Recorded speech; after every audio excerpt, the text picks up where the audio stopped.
Start. Perfect. All right. So welcome, Maggie. The seat is yours. So welcome again. So glad to see some faces live.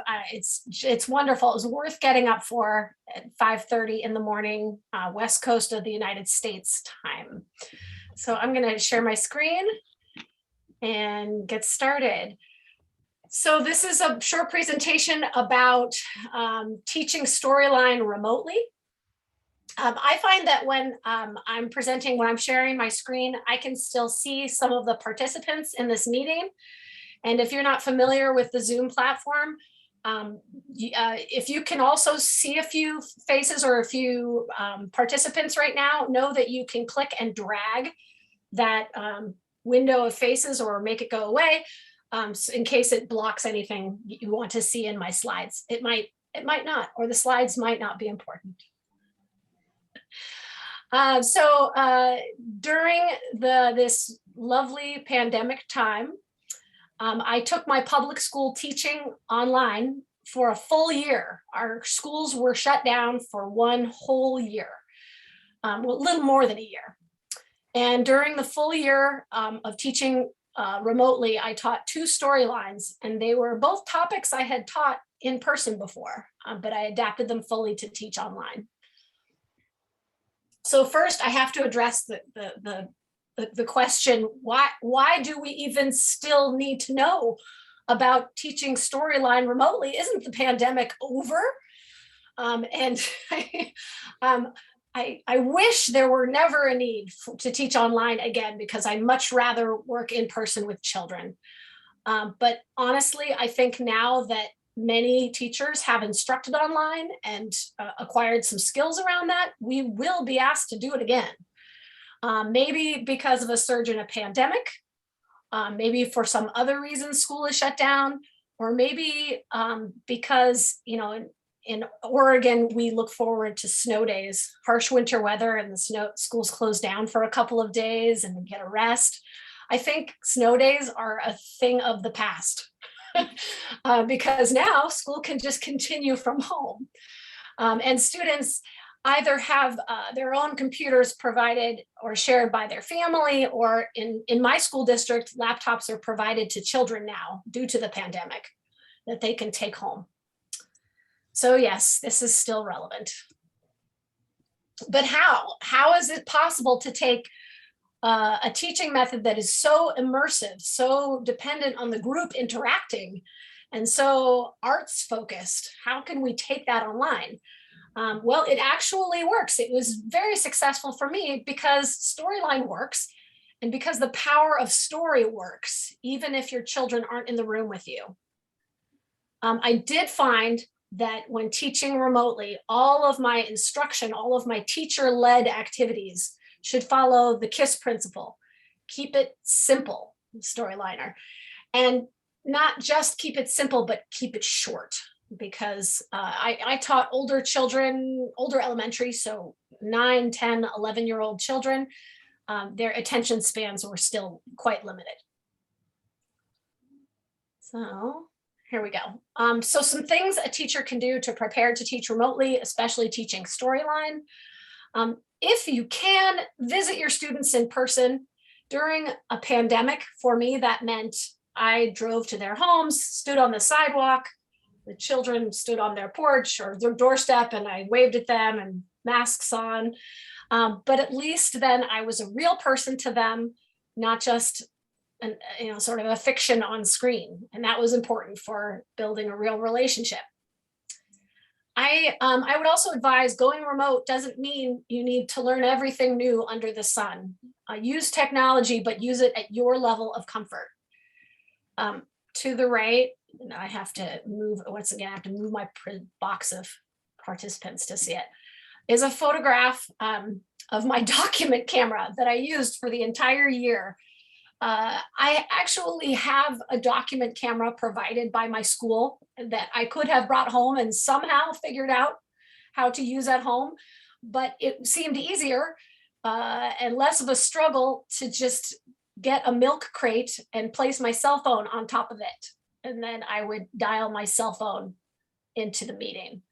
And honestly, any way you can be comfortable presenting to your students and do it easily is the best way. So as I mentioned, keep sessions short, but at the same time, when you have especially young children or older elementary, I advise leaving the web conferencing open after your instruction for a little while, 20 minutes. Allow students to interact with each other, turn your own camera off and just listen to them. It's delightful. And some students need that extra social time, particularly when they're stuck at home. Definitely, as we do in every storyline, display student work respectfully. I have some ideas for doing this during remote teaching, and I'll show you later. And communicate with your families. The parents are your partners in remote learning. They need to know what's going on. So I advise writing to them weekly at least, and letting them know exactly what's happening in the story so they can ask their children about it. All right. Families can do a lot too. They'd been asked, I'd asked them to try to keep their child's workspace, learning space free of distractions. That's a big ask. There's a lot of younger siblings and dogs and cats, but they can do their best to give their child a quiet space to work. I asked my families to provide art supplies, but just basic supplies, paper, colored pencils, scissors, tape, that's it. Anything else they might have needed for the storyline, I provided, and I'll talk about how I did that. And then they should also just talk with their child about the storyline, because the children will have a lot to say about it. Some families will be able to do more. Some families might be able to do the artwork in the storyline with their children. Some parents might be able to do volunteer projects. I had families making painted paper and stuffing packets full of it and other materials, and then taking packets to their homes so that the nearest families could come and pick them up, making it easier to get supplies to families. Occasionally, we delivered supplies directly to the doorstep of each child. Here's a video I made to show parents how to make painted paper. I just want to show a few seconds, if it works.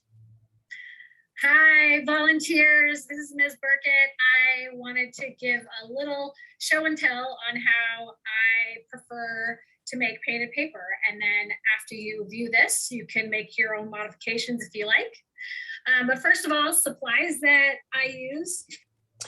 And I won't show more right now, but I just wanted to note that though I was teaching remotely and I was teaching from right here a lot of the time, I also taught from my empty classroom in my empty school. They allowed me to do that. And I'm glad they did, because I felt I could give my students, who are 9 years old, they could barely remember being in school, wanted to give them a connection to the classroom. And so they could see it while I was teaching from there. All right. Hi, volunteers. Now, this is Ms. We saw that already. There we go. Now, in storyline, as always, students really do the most.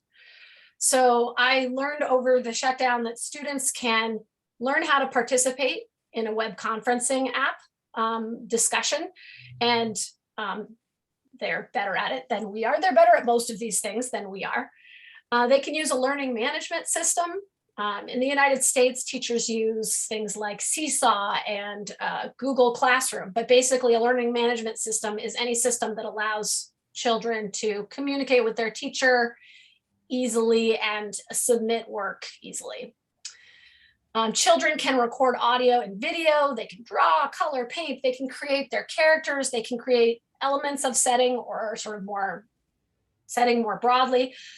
They can raid the recycling, which is my favorite game. I tried to warn families first, but I would say, okay, we're about to build our plank houses and you'll need supplies.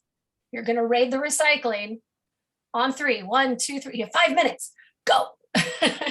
And that was delightful and madcap. And I just got to sit on the remote end of it, watching it unfold. They can build things at home, and they love to. They can use their stuffed animals in the storyline, and many did without being asked. I taught 9, 10-year-olds, and they could also use word processing to type longer responses to journals and prompts. They also could create slides. Some of them could create web pages. They could do research. They could manipulate and edit images, which was really important too. And I know this all to be true, not just about my 9-year-olds, but also about the youngest students. This picture is my younger child, who was a kindergarten student at the time of the shutdown. And he learned all of these skills and more on his own. And I would walk into his bedroom while he was in an instructional session with his kindergarten teacher, and he would say, "It's okay, Mama, I'm muted." And, you know, prior to the pandemic, what 5-year-old knew that? Even knew that word, but he'd learned it. So the children are absolutely capable of all of this. All right, storyline is visual. Your storyline remotely has to be visual, so you'll need to create a freeze. There's lots of options. You could simply create a physical freeze and put it on a wall in your teaching space behind you. But I would actually recommend going digital with your freeze because it's fun and easy to manipulate it. And I'll show you an example in just a bit. I keep hinting I'm going to show you some things. I will. Whatever your visual is, display it every time you work on storyline. Make sure that it's there telling your story and inviting students into the story all the time. And then also have students create visuals at home. Something that is a little more tangible that they can have right in front of them, a painting, a drawing, a display. I found my older students got interested also in creating avatars or taking photos of their characters and then using those as their camera off image. So they turn their camera off in a Zoom meeting and we would see their character. That's neat. So here is a slide. I use Google Slides. You could use PowerPoint. You could use whatever slides. And this was one image from what I would say was a central frieze of a storyline about indigenous peoples of the Northwest coast of North America. And at the beginning of the storyline, I showed this to students every day. It was pristine forest and beach and ocean. And then things happened over time. Sailing ships arrived on the coast and cabins were built in our woods. And the students were totally enthralled. They would go to this image on their own. They would go look at it while we were in class and say, wait a minute, there's 14 cabins now. Yesterday, there were only 12. We're very excited about the changes we can make. And really, all I was doing was copying and pasting an image each day. I had students make some trifold displays to make the setting a little more tangible. And this was literally, I distributed to each family 2 file folders, and students by themselves taped them together. And that made a display. And I am actually, I don't know if you can see me right now, I'll hold this up again later, but I'm actually holding one of these displays.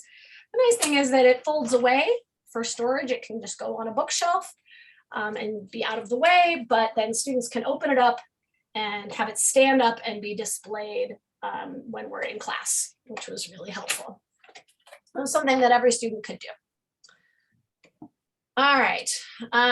It's important always to keep your characters alive. It's still important when you're remote.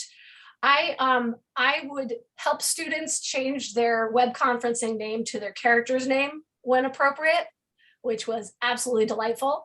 When we didn't have time to do that, I would simply call on students by their character name. I had to keep a list like right at my workstation so I wouldn't forget their characters' names. I asked them to bring their paper dolls and their trifolds to class every day. And students went beyond that by making videos of their paper dolls, having adventures, making animations, drawing comic strips, building homes. I also have this box of wonders. A student built a plank house out of a shoebox. And then inside she filled it with all kinds of accoutrements for her character, tools and hunting weapons and, you know, bedding and all sorts of things. And so she ended up creating a wonderful sort of enriched setting for herself, but also like a playhouse. And she played with it quite a lot. And she still has it. I just borrowed it yesterday. So, all right. Real quick, I do advise try not to learn everything new under the sun, but there are always some fun and easy things to learn that could be helpful. Find a parent who wants to do work for you or show you things. Find a student who wants to do extra work or show you things. And I can't recommend these particular digital tools enough. Google Slides or PowerPoint are a wonderful way to display student work. And I'm going to show you an example that a way to make the slideshow very user-friendly for families. I use a program called Padlet for brainstorming. I'll show you that too. Screencastify and Flipgrid are great for students to make videos and for you to make instructional videos. The video I showed you earlier was made on Screencastify. And Book Creator is a very easy and wonderful platform for students making books. And so we made our topic books there. Remove.bg was just kind of a reminder that while teaching remotely, you're receiving, you ask students to provide you images of their work, and they take some of those images by photographing them using their computer's camera. And being able to remove the background means that you don't have all the little fingers and their bedrooms and their dog in the image. And that's really important. Remove.bg is a very easy and free site to use.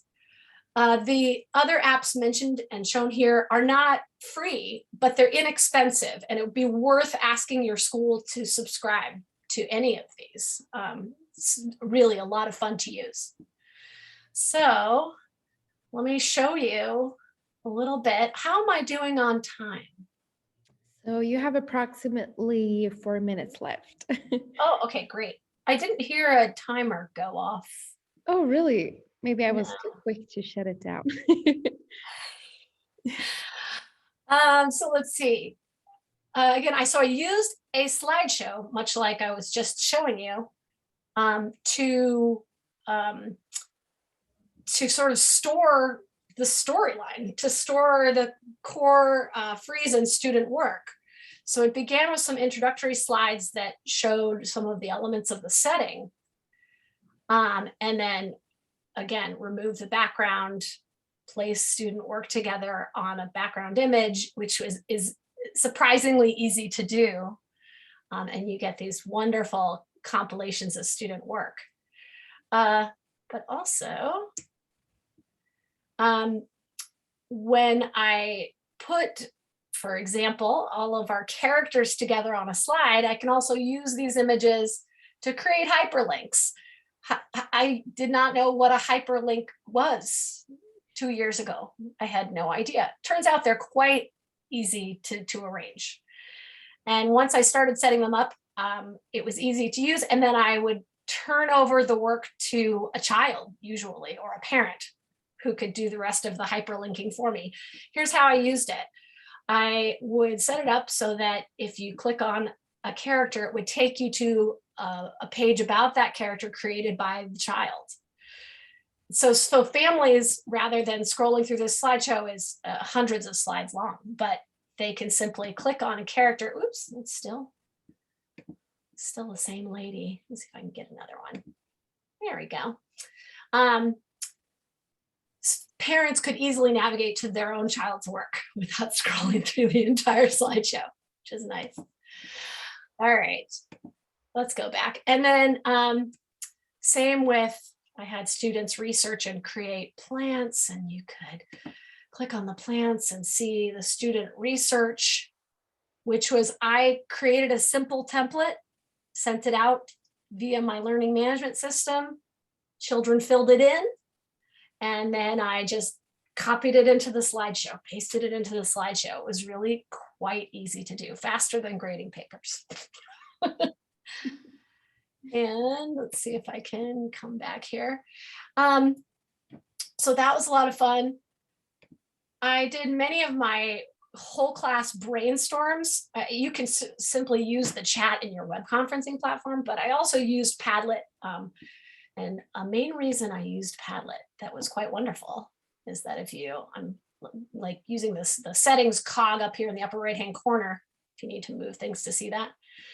Padlet allows you to require approval. So students can make a comment and you can see it and decide whether it should go on the wall for everyone to see, which is awfully nice. Very easy to use. Last things, I'm about out of time. Here is a page from my Flipgrid. Again, one place students can post videos and then they can edit their own work, but then just see everyone else's work. We did a storyline about presidential campaign. Students made videos that were campaign ads and they all came right to one place for me to look at, for all of us to look at.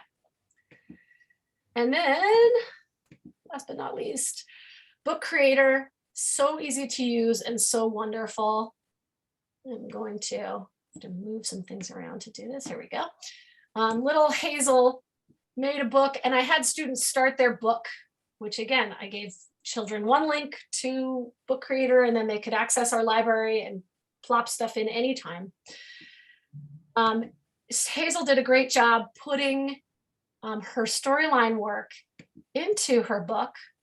She also used this as an opportunity to learn a bit about graphic design, how to use background images and format and arrange things. And, for a 9-year-old, not bad. And then this was just a wonderful showpiece for families. All right, so I'm going to leave it at that for now. And did I do okay on time? Yes, you did perfectly. Okay, great. A great applaud. Thank you. This was so inspiring, truly. It was so nice how you really cooperated everything and how you got the students to be so engaged with what you did, even though you weren't with them necessarily. I put them to work mainly. They did most of the work. And what was also great is now we're back in the classroom, but students know how to make web pages. They know how to make, and they could already pull up a slideshow, but now they can make a really high quality slideshow with hyperlinks in it. Right. They can all do that now. So I can exploit those skills. So inspiring, truly. Yes. We have some comments in the chat. Astrid says, "Hi, thank you very much for making this session possible. However, I am kindly asking to eliminate." Oh, I'm so sorry. Sure. We'll have to remove that. We'll have to remove that. We'll do our best. I'm so sorry. But yeah, she just said that. It was really great. I'm so sorry if you're still here. Perfect. And another person says, "Great inspiration. Thank you." And excellent. I think we all here think that it was really inspiring. I see a question. Let's see. Do you also see the chat, maybe? I can see the chat, yeah. Oh, perfectly. Heidi, thank you for your question, which is, was it possible for you to reach all kids in the class? Did all of them participate and have the equipment? Yes, my school district hustled to get every child a laptop at the beginning of the storyline and internet access where needed. The population of children I work with are fairly privileged, and most families had access to those things already. Students certainly varied in their ability to sustain attention during a remote meeting. And many students did come, half dressed in their pajamas with a dog barking. But if, I instructed on not just storyline, I also taught math and other subjects during the shutdown year. And I had the most engagement, of course, during storyline sessions. So I certainly made my students aware when in the schedule storyline would be happening, and they were ready to go. Yeah, all of them. Oh, and sessions For my students aged 9 and 10, I kept instructional sessions to 30 minutes, which felt unbelievably short. It meant that, we would brainstorm and I could say, and here's your next task. And then I'd have to stop and they'd have to go do that task independently offline or away from me. Avatars. Avatars are so much fun, and even the youngest students can create them. There are many free avatar makers online. I think there's one at an address called avatarmaker.com. But just search for them. They're easy to use. Not all of them have gone beyond the gender binary yet, unfortunately, but my students did okay with that anyway.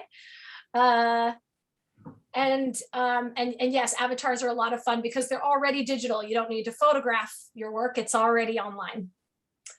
And then how did we organize cooperative work? I was prompted by my school to have some whole class time each day and some small group time. And the small group time wasn't every day, but at least a few times a week. So I had not the smallest of groups, but maybe 7 or 8 students in a small group. And so those were the times I organized small group activities. We are gonna have to cut the questions short because people have arrived and it's time for you to begin your next one, your next presentation. Oh my gosh, yes it is. I just heard one last, the last question was, did kids have a good connection? No, many of them did not. It is what it is. Yeah. So thank you again. Thank you so much. Maybe we shouldn't stop recording and we can keep. Yeah, that should work. Or, well, I don't know. Do you want to, because I imagine they want to list these as separate. Probably, yes. So Presentation we'll stop it suffice? and then True. start again. So I'll stop it now.